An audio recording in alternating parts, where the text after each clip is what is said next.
السلام علیکم اسٹوڈنٹ، میں لے کر آئی ہوں بہت ہی خاص کوشچن اسٹوڈنٹ کی فرمائش پر۔ وہی بی اے اور ایم اے اردو آل یونیورسٹی سے متعلق یہ کوشچن ہے، یعنی ہر یونیورسٹی میں یہ سوال آتا ہے، اور یہ بی اے خاص NOU کے اسٹوڈنٹ نے مجھ سے سوال کیا تھا کہ اردو شاعری میں ولی دکنی کے مقام و متعین بیان کیجیے۔ تو اس کا جواب میں آپ لوگوں کے سامنے لے کر آئی ہوں۔ بہت دنوں سے بچوں کی فرمائش تھی اور میں اس کو پورا نہیں کر رہی تھی، کیونکہ یہ 2 پیپر مجھے کمپلیٹ کرنا تھا پریویس ایئر کوشچن۔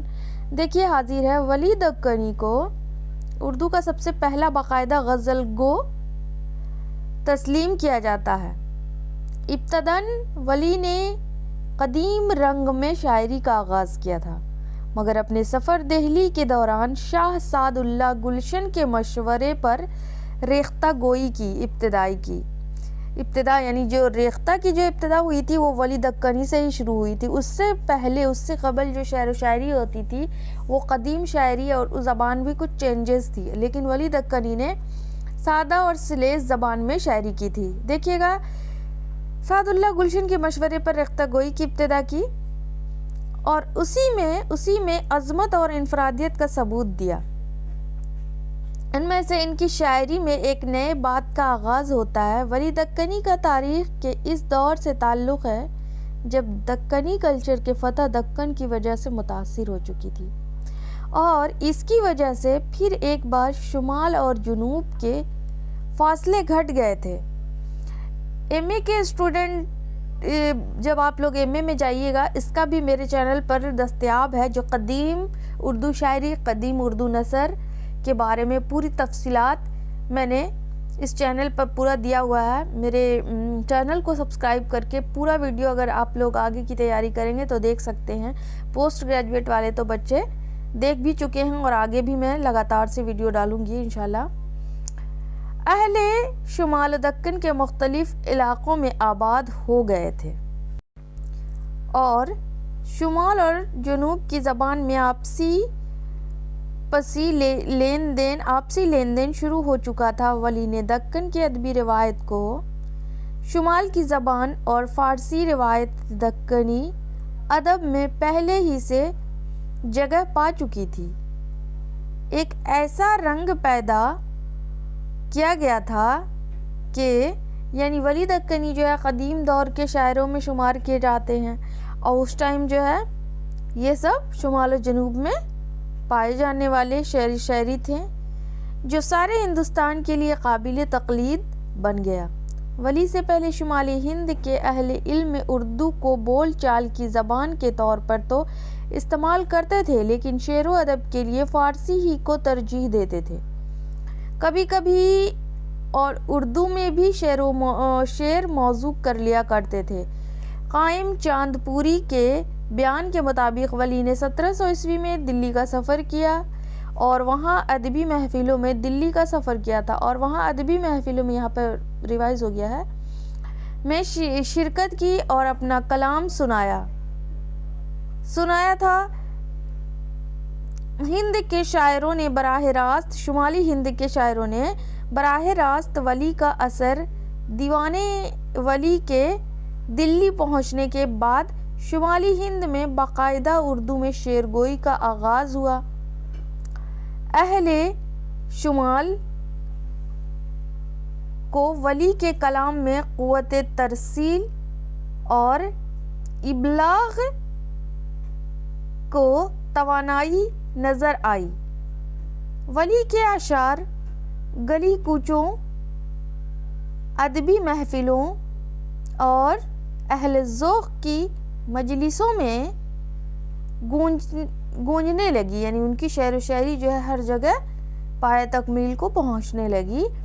شعرائے دہلی ولی کی زمینوں میں شعر کہنے کو باعث فخر سمجھنے لگے، اور ان کا ایک شعر بھی آپ کے سامنے حاضر ہے۔ دیکھیے گا وہ شعر کیسا ہے۔ اس زمانے میں شعر صاف گوئی طور پر اردو میں شامل ہونے لگی۔ جسے عشق کا تیر کاری لگے، جسے عشق کا تیر کاری لگے اسے زندگی کیوں نہ بھاری لگے. آسان لفظوں میں ہے نا.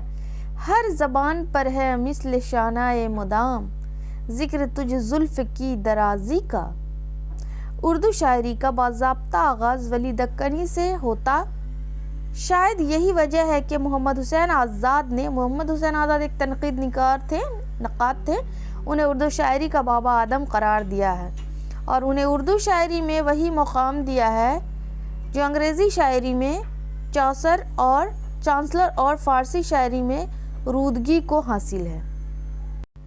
ولی نے صرف دکنی روایت کی پاسداری کی بلکہ امیر خسرو کی قائم کردہ ریختہ کی بنیاد پر شعر و سخن کی وہ عالیشان عمارت تیار کی کہ جس نے کلاسیکی اردو شاعری کی بنیاد کو مستحکم کیا اور اس میں آنے والے عہد کے سارے امکانات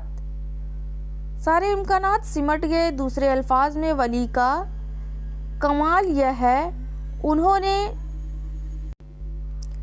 اردو غزل کے ساز پر جو نغمے چھیڑے دنیائے غزل میں ان کی صدائے بازگشت آج تک سنائی دی جا رہی ہے نا. تو یہ تھے ولی دکنی کی خوبیاں جو ولی اورنگ آبادی بھی کہلاتے ہیں. ولی نے زبان و بیان اور شعری مزاج کے لحاظ سے اردو شاعری کو وہ معیار اور مرکزیت عطا کی جس نے شمال و جنوب کی شعری روایات کو ایک کر دیا. اس زمن میں جمیل جالبی بھی لکھتے ہیں، جمیل جالبی بھی ایک نقاد تھے، لکھتے ہیں ولی کا کارنامہ یہ ہے کہ اس نے شمالی ہند کی زبان کو دکنی ادبی کی طویل روایت سے ملا کر ایک کر دیا. ولی کی غزل و شاعری میں اردو غزل کی کم و بیش وہ ساری آوازیں رونما سنائی دیتی ہیں جو سراج سے لے کر سراج اورنگ آبادی ہے لے کر داغ تک مختلف شاعروں کی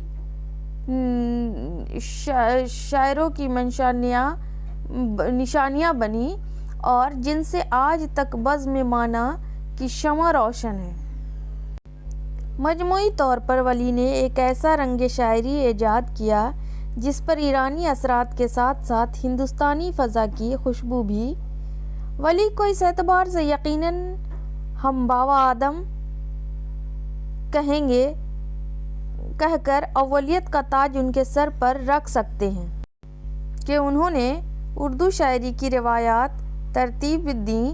نہ صرف زبان بلکہ مضامین کی بدت ان کا کارنامہ جاری رہا. اردو غزل کو پہلی مرتبہ ایسا شاعر ملا جس نے زبان کی پوشیدہ صلاحیتوں کو ابھارا اور نہ صرف اپنے دور کے تمام ادبی و فکری روایات کو شاعری کا حصہ بنایا بلکہ اظہار کی لذت اور زبان کی تعمیر کا اعجاز بھی دکھایا.